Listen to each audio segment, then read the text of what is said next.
Yaga. I'm gonna do a long form and like have some slides and talk about more about the spiritual aspect and go over this phenomena more deeply.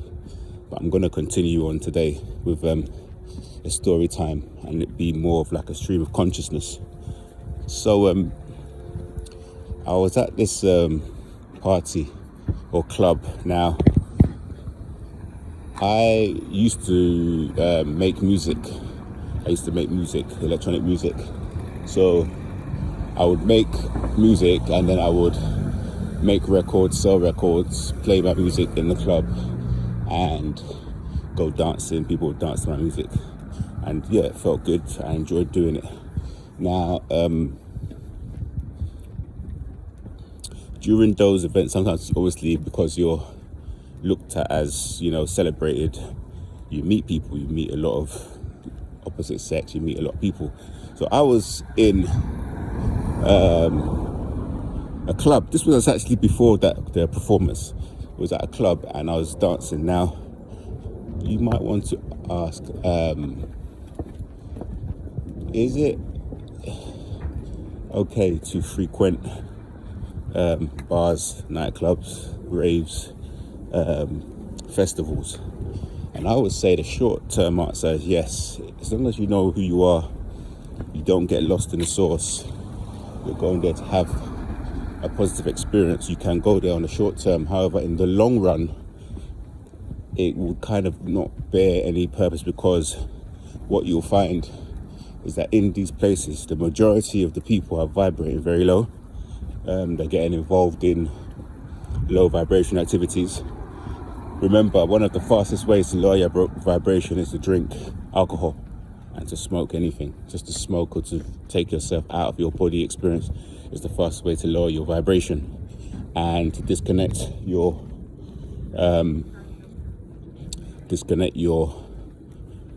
pathway and your communication to source, disconnect you and separate you for a time.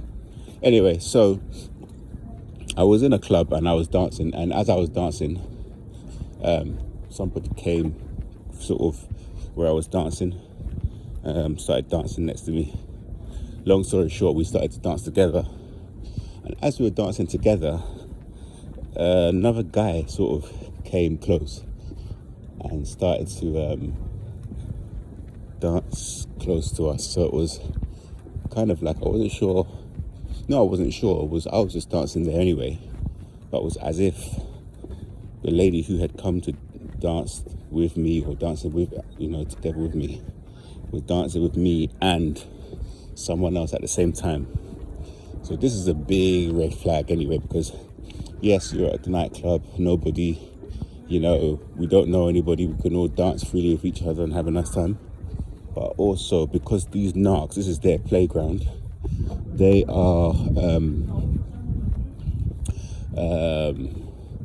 look at things like the grass is always greener. They always want to try one thing and another thing at the same time. I was even today when I was working out, and there was a couple working out in the park, and as they were working out together, the lady went and she set up her resistance band next to someone who wasn't her partner, which is fair enough. We're just in the park all working out together. It doesn't matter, your partner's there, you're not next to him, that's fine. And within moments, I started looking, I saw her mirroring someone different to her partner and looking at him and sizing the person up and down and stretching and next to that person. I was like, hold on a minute, that's your, you came with that guy over there. I'm guessing that's your partner. I don't think they were related. What in your behaviour is making you want to look elsewhere, look outside what you really got going on? The guy that she was with, he was also in good shape, older guy. He looked like he was a well-to-do man. And the person that she was mirroring didn't look as physically fit or status-wise as equal to what she already had. So just to get more attention from someone else, And this is something that you find a lot with these guys. So I'm in the party dancing. She comes next to me, we dance together. She's dancing now in between me and some other man comes close and he's dancing. So we're three of us are kind of close, but not, it's more me and her closer than the guy, than the other guy. And then,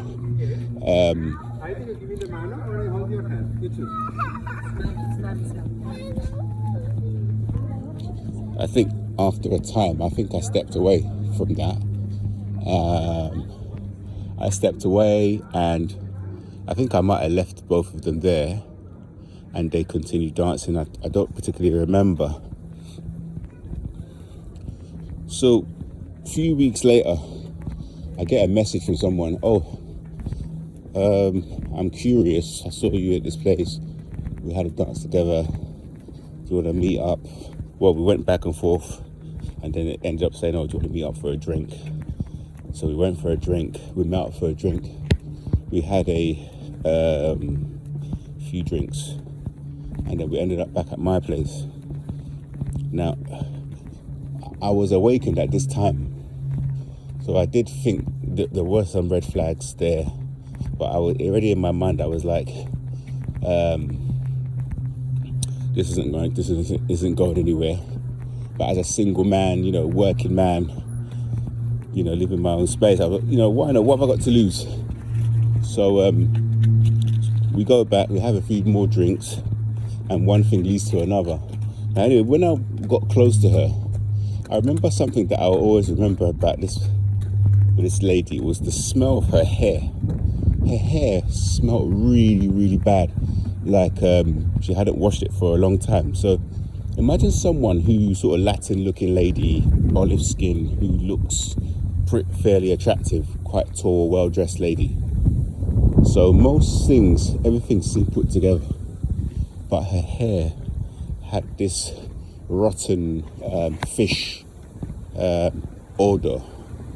This is something you're going to find a lot of the time with these narcopaths, that sometimes if it seems like it's too good to be true, usually is, but there'll be one thing that's off, and the one thing that's usually off is usually like bad breath, like they smell like their dental hygiene, like they don't brush their teeth or they don't clean. Somewhere will be really bad, like maybe private parts somewhere won't smell quite right. And this was a case of hair. This dog's cute. Nice dog. Love my dogs. And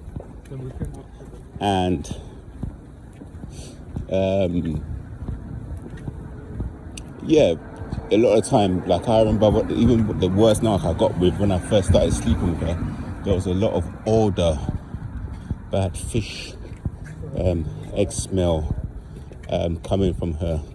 So there's a lot of and again, there was a look of well put together again. So in her case, she had well dressed, good outfit, very clean, everything else, but she had a very bad personal odor. So there's usually like a bad smell, or something that's very rotten, something that's gone off. So this is something to look out for, guys. So I think I've given 2 points. So one is they tend to be looking around all the time for something better while they're with you. They're never quite satisfied. Their appetite is insatiable. So they'll be looking around when they're with you. They want more than one. They want a threesome, foursome. Everything would be perfect, but one thing would be not quite right. And I remember after we did the deed, as soon as it was done, this is one thing to also look out for as well. She literally got up and left. So once the energy exchange had happened, once she had stolen that life force that she didn't even deserve, she literally got up. I called her a cab and she left, got her a cab. So that's basically another thing. So they're not very good with intimacy. So they're able to do the deed. They won't, like a normal lady might want to cuddle and connect with you emotionally, or just cuddle and have some closeness, intimacy. No, it'll be literally like a handshake, wham bam, thank you ma'am sort of thing. They do it, clothes on. I've seen this more than once actually, because that's the lady that I dated, the worst one. She was like that as well. Sometimes the deed will be done, and as soon as it's done, she'll jump up, slip the pants back on, slip the trousers back on, or whatever she was wearing, and she'll be out. So this is something to look out for. One, the grass is always greener, always looking around. You'd be I had this with also a different one where we were in a pizza parlor, and as we were in there, that young lady was looking around, looking at other men, sizing people up and down. That was one. Number two was looking out for the smell, the rotten smell. But that rotten smell, I would also say that rotten smell is they always leave out something. So even though they might look good, they might have all the boxes ticked, dressed well, hair color, tattoos, piercings, fashion, everything. Looking from the far away, you get close, and there'll be something really smelly downstairs, or body odor, the bad breath. This one was the one that I went to the club with, was the very bad hair, a very smelly hair. And the lady that I said they was looking something greener, I actually ended up dating. I sound like the narc. I dated someone that I don't know, it was friends of her. It was someone else that she knew. And that lady that I ended up dating, nothing happened. We didn't go far. Nothing happened.